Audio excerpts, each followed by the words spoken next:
ஹாய்ங்க.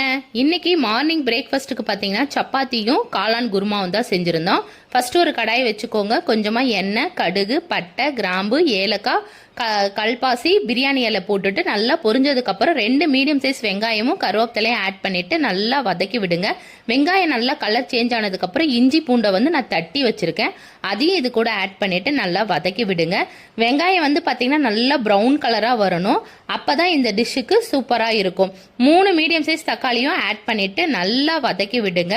தக்காளி சீக்கிரமா உங்களுக்கு வெந்து வரத்துக்கு கொஞ்சமா கல்லுப்பு ஆட் பண்ணிக்கலாம். தக்காளி பார்த்தீங்கன்னா இப்போ ஒரு 50% நல்லா வெந்துருச்சு.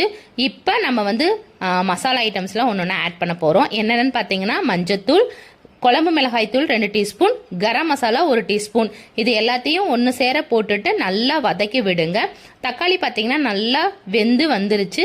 இந்த ஸ்டேஜில் காளான் ஒரு பேக்கெட் எடுத்துருக்கிறேன், நல்லா கழுவி விட்டுட்டு இந்த ஷேப்பில் நம்ம கட் பண்ணி வச்சுருக்கோம், அதையும் இது கூட ஆட் பண்ணிட்டு நல்லா வதக்கி விட போகிறோம்.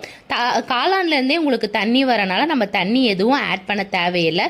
இப்போ பார்த்தீங்கன்னா நல்லா வதக்கி விட்டுட்டு ஒரு 2 நிமிஷம் மூடி போட்டுட்டு சிம்மிலேயே வேக வைக்க போகிறோம். பார்த்தீங்கன்னா இப்போ நல்லா வெந்துருச்சு, காளான்லேருந்து ஆல்ரெடி தண்ணி வந்துருக்கு. இப்போ நம்ம இதுக்கு ஒரு பேஸ்ட் ஒன்று அரைக்க போகிறோம், தேங்காய் பேஸ்ட்டு. தேங்காய், உடச்ச கடலை, சோம்பு, பட்டை, கிராம்பு, கசகசா, அதுக்கப்புறம் ஒரு 10 பல் முந்திரி, இது எல்லாத்தையும் பார்த்தீங்கன்னா மிக்சியில் ஒன்றும் பாதியமாக அரைச்சிக்கோங்க. இடையில கொஞ்சமாக தண்ணி ஊற்றி நல்லா நைஸாக அரைச்சிக்கிட்டு இப்போ நம்ம காளான் கூட இதை ஆட் பண்ணிவிட்டு தேவையான அளவு தண்ணி ஊற்றிட்டு நல்லா ஹை ஃப்ளேமில் வச்சு கொதிக்க வைக்க போகிறோம். குழம்பு நல்லா கொதிச்சு வந்ததுக்கப்புறம் நல்லா இந்த மாதிரி எண்ணெய் பிரிஞ்சு வந்ததுக்கப்புறம் சிம்மில் போட்டுட்டு கொத்தமல்லி தலையை போட்டுக்கோங்க. சுவையான டேஸ்டான காளான் குருமா ரெடி. இது பார்த்தீங்கன்னா சப்பாத்தி, தோசை, இட்லிக்கு சூப்பராக இருக்கும். வீட்டில் ட்ரை பண்ணி பாருங்க.